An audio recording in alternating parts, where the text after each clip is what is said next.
Dr. Jyoti Hermit. I am an assistant professor at the Department of English, Ewing Christian College. The topic of my lecture is World Wars and Women's Voices, Paper 2, Module 7.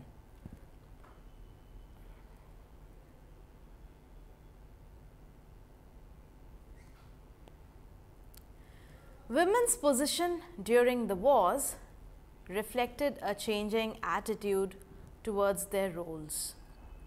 Largely, this change began just before the outbreak of war with the cry of women to have the vote, a movement which sought improvement in their position in society, which until then had disenfranchised them. Not only was there a cry for the vote, but surprisingly to some, women also wished to take an active part in the war and not be excluded on the grounds of their gender.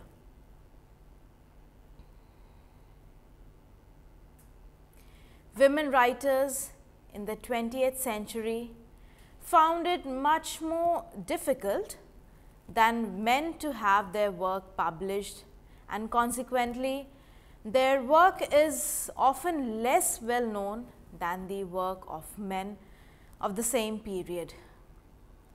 The reasons for this are not based on merit, but on the social and political climate of the time. Women's writings on the First World War have been misunderstood as inauthentic and unrealistic. This is mostly due to the fact that by 1914 and until late 1918, women did not do military service.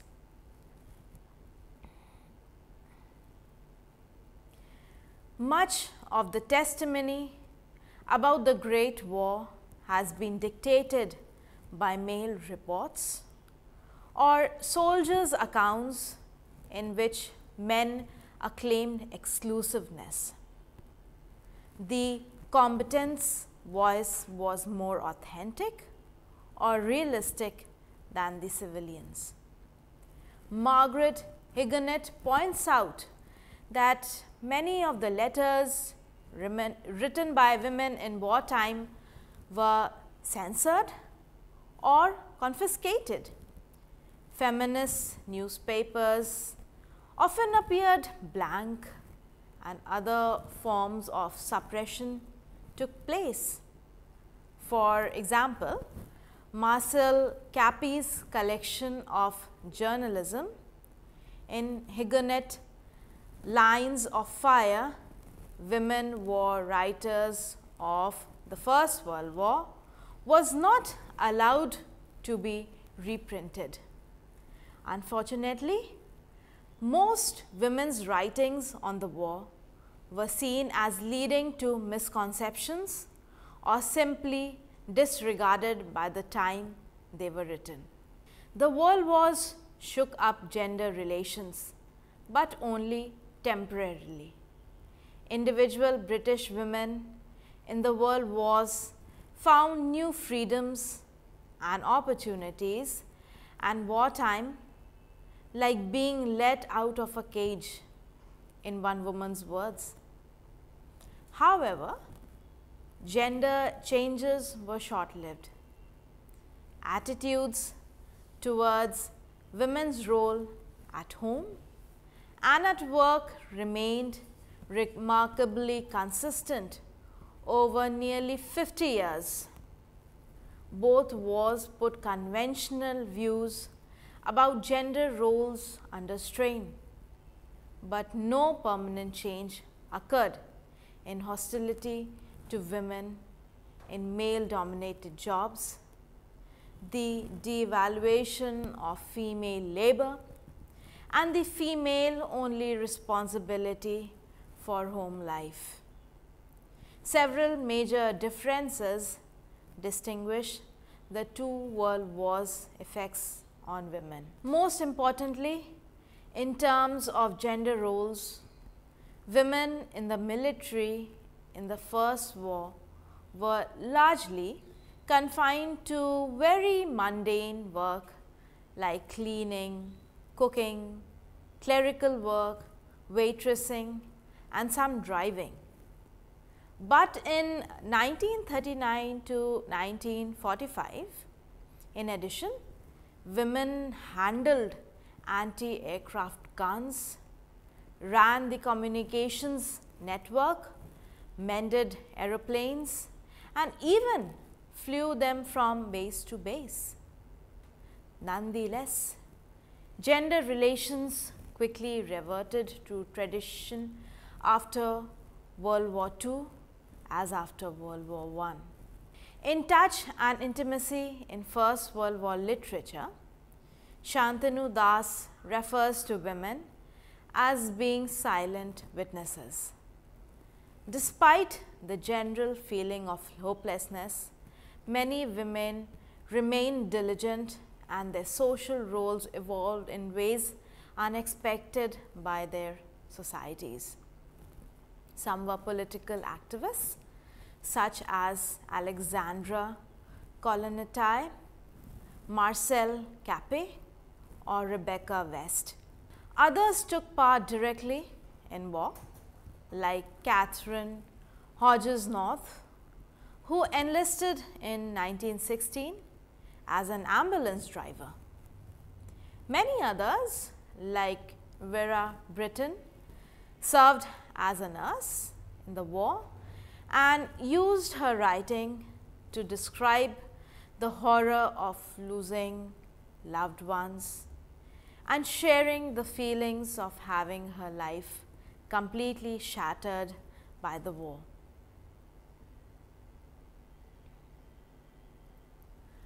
A clear understanding of the term feminism is crucial before one embarks on the topic of feminist writings. Feminism as a social, political, economic, and intellectual movement has been defined variously over 200 years. The current consensus is that there is no one feminism, but in fact many traditions within a larger movement dedicated to securing equality for women.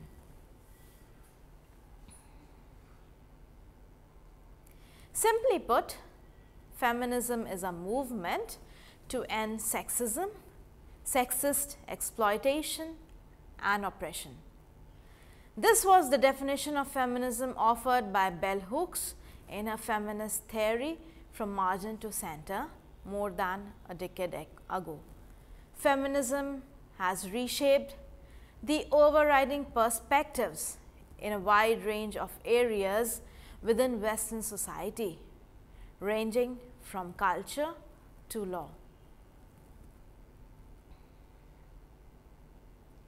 During much of its history, most of the leaders of the feminist movements and theories were predominantly middle-class white women from Western Europe and North America.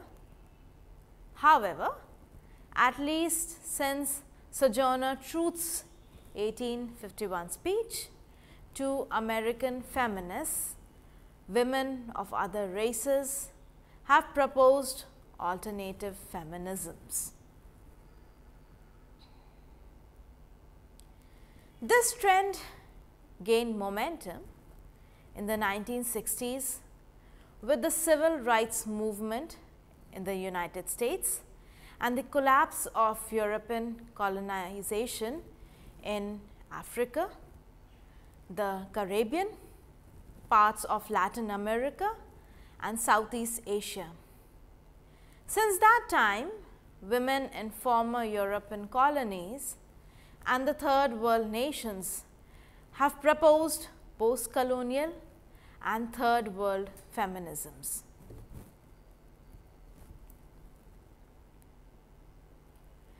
Some post-colonial feminists such as Chandra Talpade Mohanty disapprove Western feminism for being ethnocentric.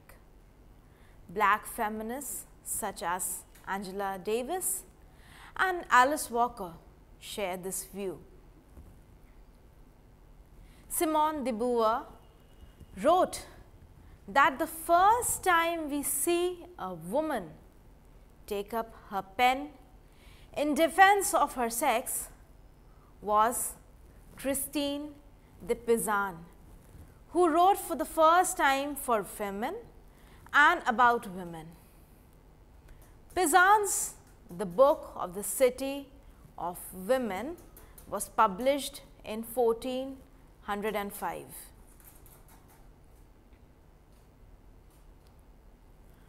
First wave feminism refers to the feminist activity during the 19th century and early 20th century in the United Kingdom and the United States.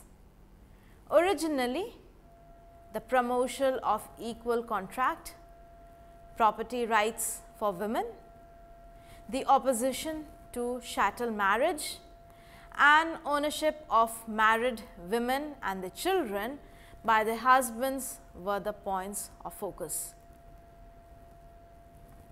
In Britain, the suffragettes and the suffragists campaigned for the women's right to vote.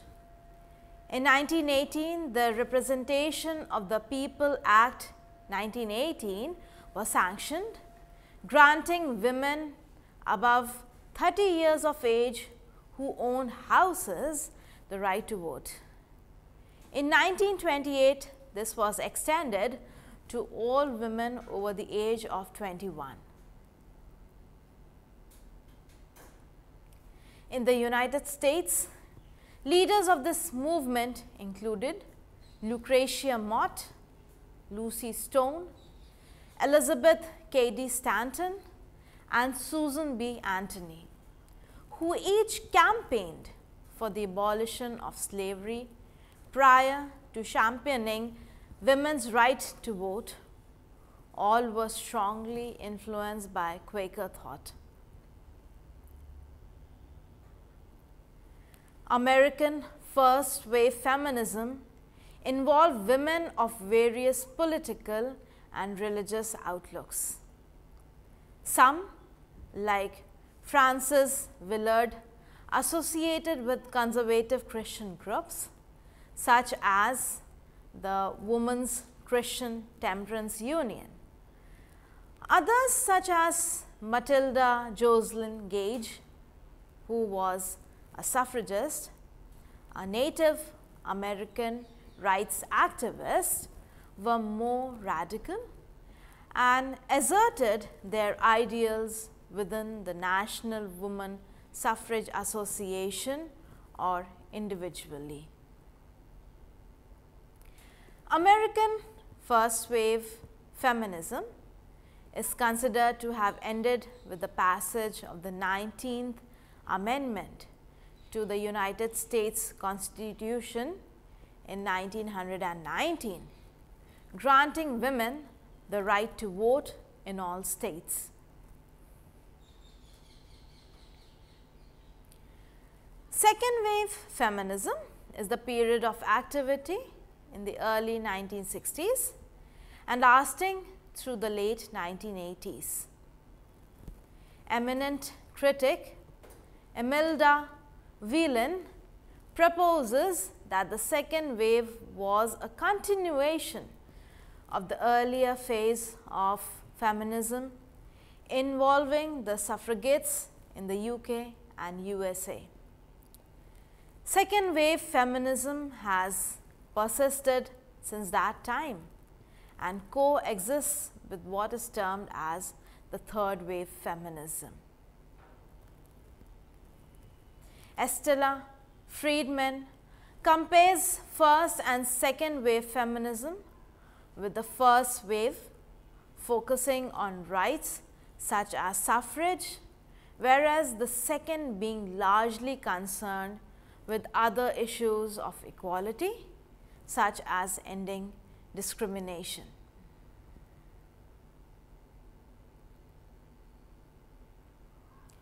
Feminist critical thinker Carol Hanisch launched several prominent feminist groups and protests during the heydays of radical feminism. It was she who gave the phrase, "The personal is political," in 1969, which became synonymous with the second wave of feminism. Kate Millett is an American feminist literary critic.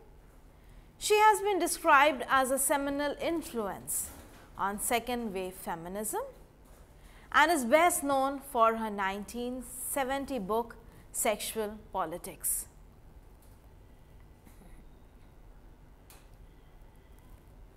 French author and philosopher Simone de Beauvoir is best known for her treatise, The Second Sex, a detailed analysis of women's subjugation and the cornerstone of contemporary feminism. Written in 1949, its English translation was published in 1953. Betty Friedan's The Feminine Mystique, published in 1963, criticized the idea that women have found fulfillment solely through child rearing and homemaking. According to Friedan's obituary in the New York Times, The Feminine Mystique ignited the contemporary women's movement in 1963 and as a result permanently transformed the social fabric of the United States and countries around the world, and is regarded as one of the most influential non-fiction books of the 20th century.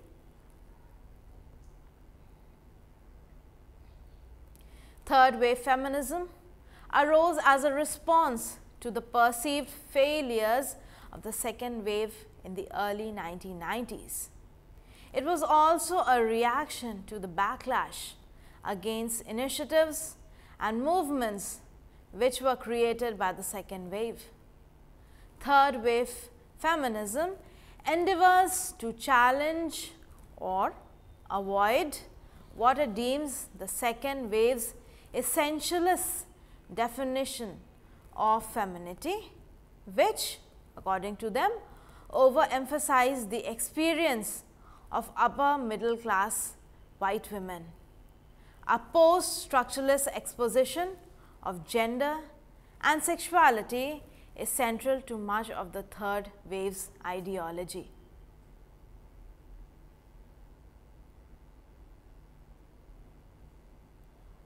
Feminist leaders rooted in the second wave like Gloria Anzaldúa, Bell Hooks, Chela Sandoval, Cherry Moraga, Audre Lorde, Maxine Hong Kingston and many other black feminists essay a negotiation for a space within feminist thought for consideration of race-related subjectivities.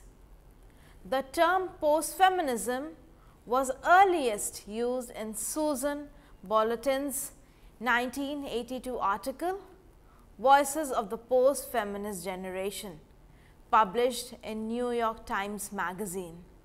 The term was first used in the 1980s to describe a backlash against second wave feminism. In her book Backlash, The Undeclared War Against American Women, 1991, Susan Faludi argues that the women's liberation movement was constructed by it as the root of innumerable problems which allegedly plagued women in the late 1980s. French feminism compared to Anglophone feminism is distinguished by a more philosophical and literary approach. It refers to a branch of feminist thought from a group of feminists in France between 1970s to the 1990s. The term includes non-French writers who have notably worked in France and the French tradition, such as Julia Kristeva and Bracha Ettinger. Julia Kristeva has greatly influenced feminist theory and particularly feminist literary criticism. 1980 onwards, the work of Bracha Ettinger, an artist and psychoanalyst, has influenced literary criticism, art, history, and film theory. The American literary critic and feminist Elaine Showalter describes the development of feminist theory in three phases. The first is that of feminist critique, in which the ideologies behind literary phenomena are examined by the feminist reader. The second Showalter calls gynocriticism,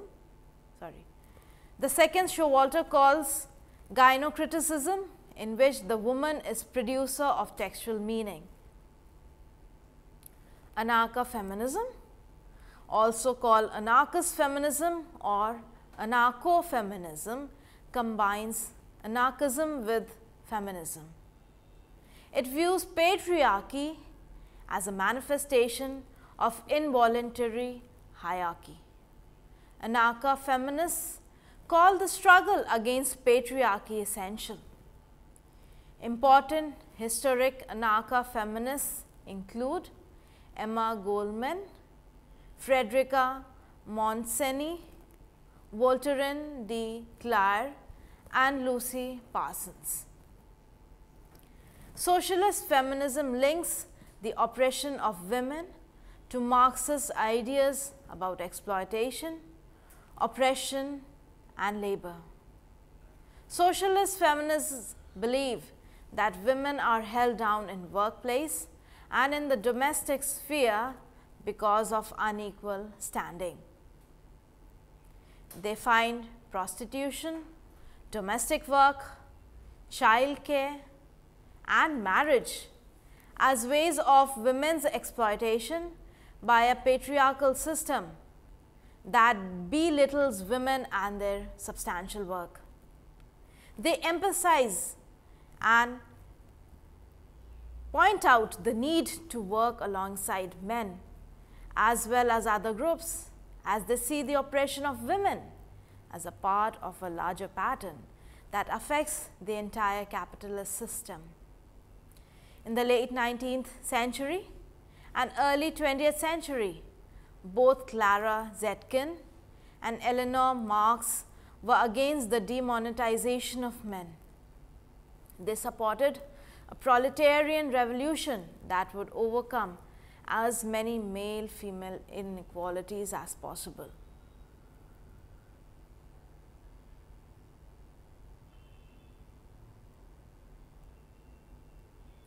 Radical feminism considers the male-controlled capitalist hierarchy, sexist in nature, as the defining feature of women's oppression. Radical feminists believe that women can be free only when they try to take a plunge out of an inherent, oppressive, and dominating patriarchal system. They feel that the oppression and inequality of women is carried out by the hands of a male-based authority and power structure. A number of subtypes of radical feminisms have emerged over time, such as cultural feminism, separatist feminism, and anti-pornography feminism. Cultural feminism is the ideology of a female nature or female essence that attempts to revalidate those female attributes which are undervalued. It stresses on the difference between women and men, but considers that difference to be psychological and culturally constructed rather than biologically innate. Its critics assert that because of its ideology and advocating independence and institution building, it has led feminists to retreat from politics to lifestyle. Alice Echolls is a feminist historian and cultural theorist. She credits Red Stockings member Brooke Williams with introducing the term cultural feminism in 1975 to describe the depoliticization of radical feminism. Separatist feminism does not support heterosexual relationships. Its proponents contend that the sexual disparities between men and women are unresolvable. Separatist feminists generally believe men incapable of making positive contributions to the feminist movement. They also hold that the well-intentioned men too replicate patriarchal dynamics. Liberal feminism aims at the equality of men and women through political and legal reform. It is an individualistic form of feminism which emphasizes women's ability to show and maintain their equality through their own actions and choices. Liberal feminism uses the personal interaction between men and women as the crux to transform society. According to liberal feminists, since all women are capable of asserting their ability to achieve equality, a change in the society can happen without altering it. Issues like reproductive and abortion rights, sexual harassment, voting, education, equal pay for equal work, affordable childcare, affordable health care, and bringing to light the frequency of sexual and domestic violence against women are issues critical to liberal feminists. Black feminists argue that sexism, class oppression, and racism are inextricably bound together. Many forms of feminism which strive to overcome sexism and class oppression but ignore race are capable of discriminating against many people, including women, through racial bias. Alice Walker's theory of womanism was an important theory to evolve out of this movement. Alice Walker and other womanists pointed out that the oppression experienced by black women was different and more than that of white women. Angela Davis was one of the first to articulate an argument centered on the intersection of race, gender, and class in her book, Women, Race, and Class.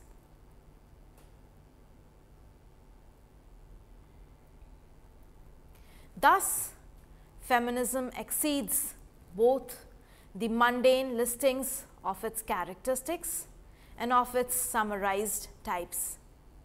It has an incremental quality that is not so easily reducible, and one aspect of this arises in relation to its felt connotations.